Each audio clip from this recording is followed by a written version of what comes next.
Hey guys, King here. In today's video we are going to be building a mob spawner farm that works on both zombies and skeletons. The material list for today's farm is 1 dungeon spawner of either zombie or skeleton variety, 26 kelp, 4 torches, 4 signs, 3 waters, 2 slabs, 1 wall, 1 soul sand, 1 or more hoppers, 1 or more chests, and a handful of extra block. An optional list of materials here is a water-breathing potion, 25 blocks of scaffolding, also a spare torch for the killing room. Once you find the mob spawner, go ahead and pacify it by placing 4 torches on each side and then a slab on top. This will stop any mobs from spawning. Now that it's pacified, you need to clear out 4 blocks in each direction from the spawner. So here we've got 2, so we need to go out 2 more on this side, 1 more on this side, 2 more on this side, and 1 more on this side. Go ahead and do that all the way around. While you're at it, go ahead and use those blocks that you collected and you can go ahead and build a roof here.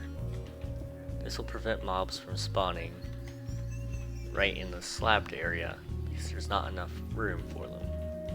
Now go ahead and make sure it's all enclosed. If you're by a cave, this will be easily done just by placing a couple of blocks here and there. Now let's go ahead and finish this off by making it a 3 tall space, just like so. Go ahead and take all that chest loot out, just like this, because this room is no longer going to be usable for anything except mob spawning.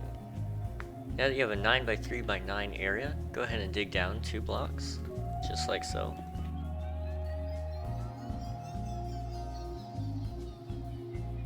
Okay, now that you've done that, go ahead and decide which way is going to be your back room and which one's going to be your killing side. For me today, I'm going to put my water sources here. This is 2 of your 3. And now that you've done this, go ahead and clear out this little space where the water isn't touching. And that will give you a nice little area here to feed the mobs down once we're ready. But first, I want to go ahead and get that water tube finished. So, to do this, you're going to dig out 1, 2, 3, and go ahead and dig out the top 3 blocks there too. And now, you're going to need to place 1 soul sand. You can use a wall of any choice here. I'm going to use cobblestone though. And then you need to also break out this block right here. Go ahead and take your 4 signs, which you're going to need to place just like this. 1, 2, 3, and we'll place 1 more up top here in a minute.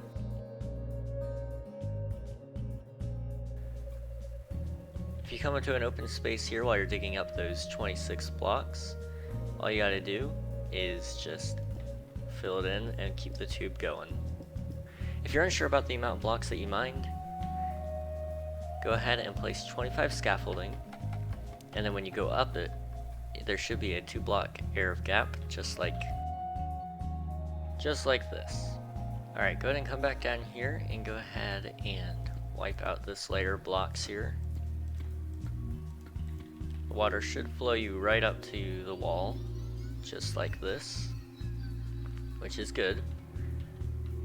Now go ahead and go back up top, and up here you're going to need to dig 1, 2, 3, just like that. And then go ahead and place a sign here. This is the last sign you'll need to place. Now all you gotta do is place your water here. It should push you towards the sign. Go ahead and come down here. This is where I might recommend using your water breathing potion. However, you can get away without it. And go ahead and break all your scaffolding if you placed it. If you didn't place any, just swim down as fast as you can. And this is where the 26 kelp will come in handy. You're just going to need to come up and place it all the way up. This will convert all the flowing water into solid water blocks, which will mean that bubbles can form with the soul sand. So now that we have it, we have to go back down once more, and all you gotta do is break it. Alright, go up the kelp. Now that you're up here from the soul sand bubbles, all you gotta do is stand on this block with the sign and dig yourself down 24 blocks. Alright, now that you're at 24 blocks down, just dig yourself a nice little room here. So what I recommend doing is digging yourself about 4 blocks in each of these directions. It'll create just a little bit more space so you can be comfortable. And I like to dig one more up so I have some headroom. Now go ahead and place your chest where you want all your drops to be collected, and then place a hopper running into it. And then you can place your cobblestone slab right there. Now that the farm is basically functional, all you gotta do is remove the torches from the spawner. But first I'm going to show you how to expand the storage. So obviously, placing another chest will double the storage. And if you want to run even more storage, all you have to do is place another chest, just like that, and then run a hopper right underneath this hopper, and it will work. Alright, let's go remove that torch now. So now what I recommend doing is using some easily destructible blocks. However, if you don't have any, then you're probably going to need to get in there and swim with them. So you're going to want a quick escape.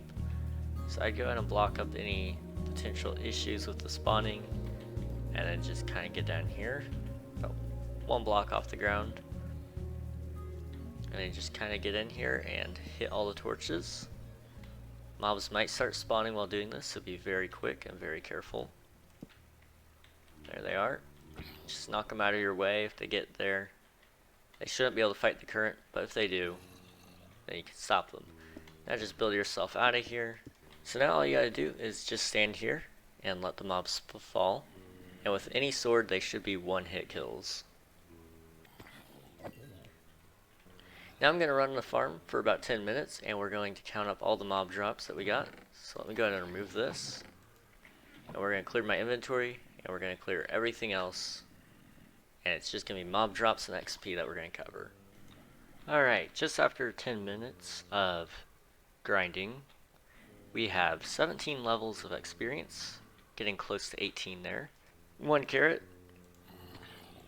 a stack and a bit of rotten flesh, and a almost broken iron shovel. I'm going to go ahead and display the loot table for the zombie on screen right now, so you can see what all you can get from them. And then the skeleton has a different loot table, which I'm going to display right now.